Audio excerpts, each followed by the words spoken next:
Hi, my name is Garrain Jones. I am a health and leadership coach, and I am a voice of hope.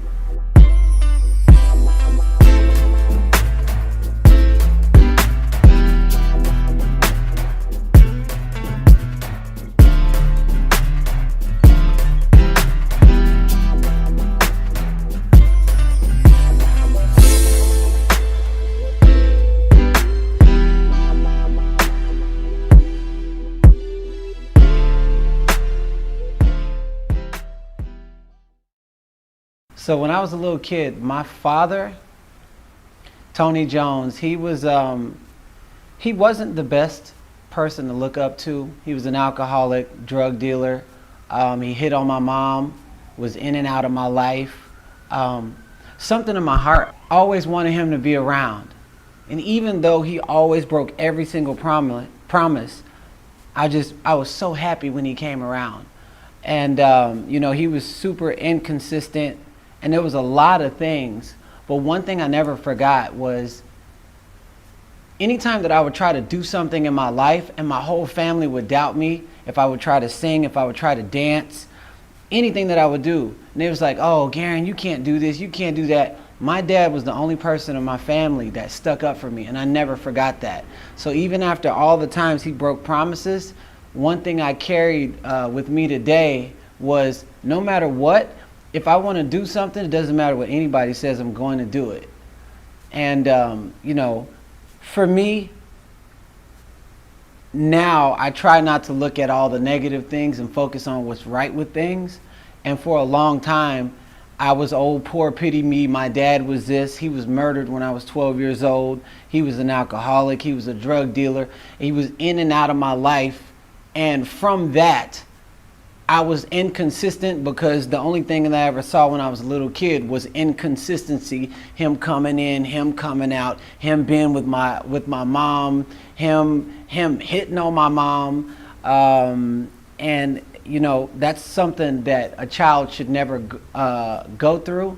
But as I learn now, anything that you go through is something that you have the opportunity to grow through, and it's actually a lesson that can teach you what to never do if you don't want the same outcomes as what happened to my father. When I was in Texas, I remember when I was real young, I used to say, man, where I'm from, this is a breeding ground for talented people that never do anything with their life. And nobody ever leaves. The valedictorian, all the major athletes that were scouted at every school, nobody ever left. And people that stayed, they partied their lives away. They were doing drugs. They had 1,000 kids, which is not a bad thing, but everything that they talked about never happened. And I remember, as a child, I said, if I ever want anything with my life, I'm going to have to leave. And I'm going to have to experience new things. And this was before I was even on the self-development journey. So one day, I could have gone to 12 different colleges for track and field. And I was just like, I'm just going to leave. I'm not staying here. Everybody thought I was crazy. My mom, my grandmother. I call my grandmother my biggest hater because she was the first person that was like, you can't do this. I was like, what? But I left and I went to Kansas because I'm thinking, okay, Kansas is totally different than Missouri City, Texas. I get to Kansas, there's a tornado, there's a hurricane, nothing changed. Nothing. It was like literally I changed locations and everything stayed the same. And then I ended up leaving that school and I told myself, if I want something different, I'm going to have to go to someplace totally different where I don't know nobody. So I said, I'm going to go to LA. My mom, my grandmother, all my friends, everybody said, you're crazy. And I remember saying that crazy people are the only people that get anything done in life. And I just left. I didn't even have a plan. I just left. And I came to LA, was at Santa Monica, and they told me to pick a major. I was like, psychology. After I chose psychology as my major, I have this thing. If I don't feel it in my heart, I can't continue with it. So I ended up leaving school. I don't encourage people to leave school, but for me, it just wasn't the right choice for me. But funny enough, people, me being excited to help people get through whatever they're getting through, when it came time for the opportunity for me now to share my life experiences with people, it gave me the platform and the opportunity to speak on stages, 15, 20,000 people, and share from that same place that I did when I was a little kid. So now me being a public speaker and sharing and helping people transform mind, body, and spirit, completely turn into the best version of themselves from the less version of themselves, it was almost like it was guiding me my whole life. It was like hitting the sweet spot, and I was trying to walk away from it. You know, so I found myself in music. I found myself in all these things, trying to search for something. But it wasn't until I said, I've had enough, that's when I made a decision to do something and fully go into something that I never would do. I was signed to Disturbing the Peace with Ludacris. And a lot of people even asked me, why did I choose them? You know, for me, when somebody tells me you don't have to change anything about yourself, you know, I always lead with my heart in anything that I do. And so I got signed because they were like, we want you as you are. You don't have to change anything. So I ended up leaving because my heart wasn't in it. And I didn't have a falling out with anybody. For me, when I don't feel like I'm being true to myself, I start getting bored in the studio. Start getting bored around people. You know, my environment, me rapping on stage with gangster rappers and doing all the kind of music that didn't get me the deal in the first place, which it wasn't anybody else's fault but mine because I allowed it. And when I stopped allowing it, that's when I asked for a release. I never signed for the money in the first place, so it was no thing me leaving if I was gonna lose money, because I wasn't trying to do the money. I just wanted to get my creativity out any way that I could. But that led me on a journey to just simply trying to find something, find a way to be to create. But people have been telling me that I was good and I was great for so long that I allowed that to get to my head. And it was me. It wasn't anybody else. It was me. I allowed my pride, my ego, and excuses actually run my life. And I gave that more power than I did my own creativity. So in trying to find myself and trying to find an opportunity to make money, to be heard, to be on the radio, I lost myself trying to be 10,000 other people. Started writing songs, wrote for Jordan Sparks, wrote for Chris Brown, wrote for just a bunch of ghostwriting for a bunch of rappers. But I tried to become them in the studio, and in the midst of me trying to become a lot of people, I lost who I really was. And when I lost who I really was, I did not know how to rebound. So the money ran out. I couldn't pay for my house. Most people don't even know that I lived out of my car. So meanwhile, I'm trying to make it, but I leave the studio and I go to my car. So 1 week turned into 2 months, turned into a year, turned into 2.5 years. I was living out of my green Jeep Wrangler that I bought with the money from my record deal, you know. And I was so numb with the emotions, I wouldn't even allow, because of my pride, I wouldn't allow myself to listen to anybody. So it got to the point to where I felt so used up, just from the point of I would sleep at different girls' house, and I didn't even want to stay there no more, because I was like, don't touch me. I just want to sleep. I want to have some food to eat, but I don't want to anything else. And I felt so lost. Like I would look in the mirror and I didn't care whether I live or died. Most people don't even know that. They would see me, they're like, oh man, I'm trying to get like you. I was like, you have no idea that I'm like a walking corpse right now. And so I'm just looking and I'm searching for things and I'm trying to hit people up. All the people that were my friends, everybody turned their back on me. Everybody. you know, and people say, well, why don't you go home? I said, home is worse than being homeless.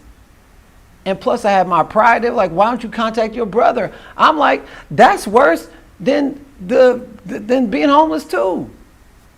And it's nothing that he did. It's just like when energies don't match, it's going to clash every single time. So I became a victim of my own circumstances. Meanwhile, I'm trying to go in the studio and I'm trying to produce great music, but I couldn't.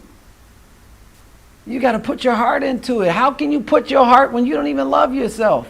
It got to the point where my own daughter was like, Daddy, you don't love me no more. And I'm going out to the club.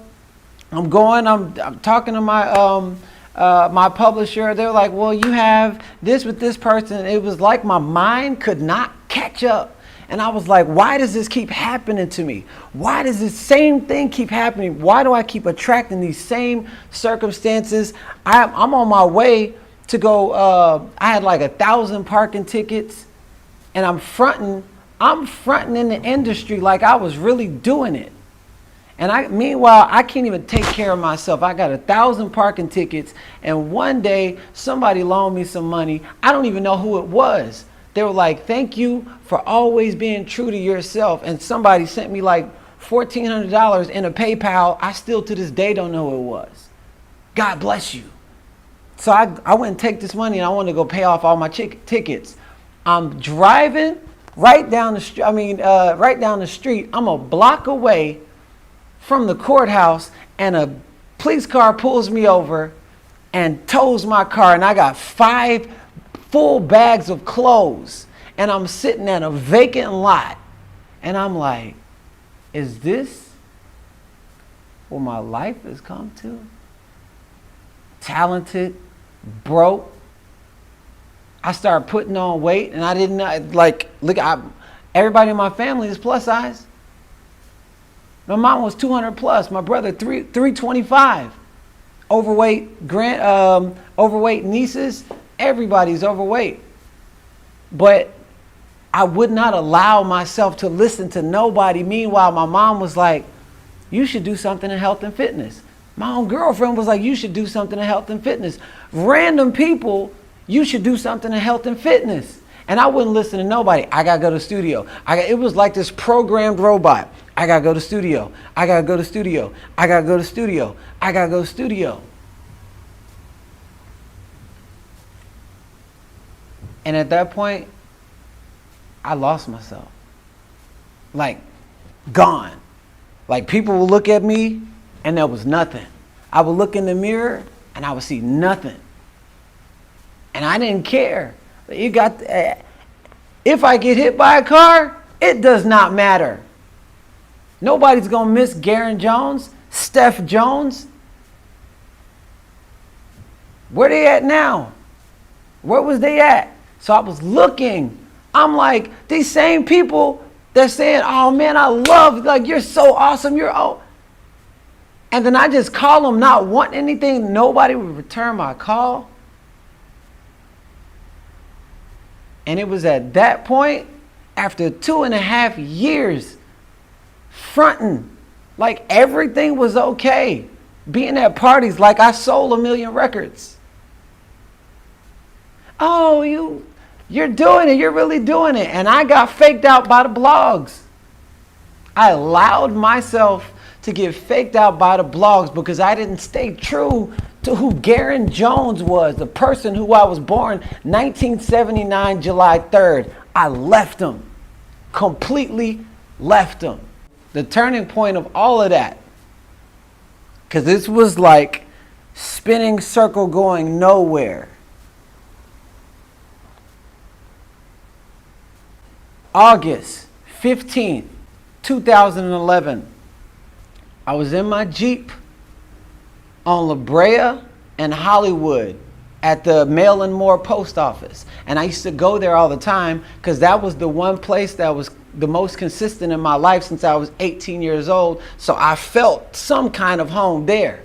I'm in my Jeep, and my whole life I've never felt every time somebody prayed, I never felt it. Oh, Father God, I just would completely shut it off.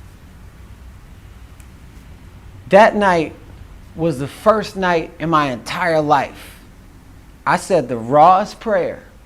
It was curse words and everything. The rawest prayer. The only difference is I didn't talk about what I didn't want. My whole life I was like, I don't want this kind of girlfriend. I don't want this. I don't want this. Because when you talk about what you don't want, you still manifest what you don't want, because that's what you're focused on. And whatever you're focused on, that'll become your reality. I said everything in specifics of what I wanted with my life. I said, I want to be surrounded by nothing but positive. And I'm at peak state, crying, my tears, curse words coming out. I want to be surrounded by nothing but positive people. I want to sing, but I split it up. I said, I want to sing. I want to be on stage inspiring thousands of people all over the world. I want to make a bunch of money, but I want the money to represent something that I passionately believe in that I would do for free. I want to be healthy. And I was very specific, like putting a specific address in the GPS. Very specific. Whatever you tell me to do, show me a sign, and I promise not to take that sign and reroute it to what I want to do. Whatever I'm supposed to do, I'll do it. And I just said it. And then from that point, I still didn't know. I didn't know what the sign was going to be. I just said what I wanted with my life. Then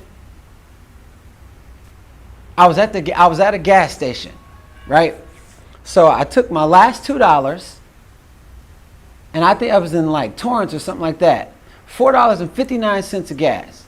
I was on E. Took my last $2 to the gas station. Homeless guy walks up to me and says, "You have any money?" I said, "I don't have."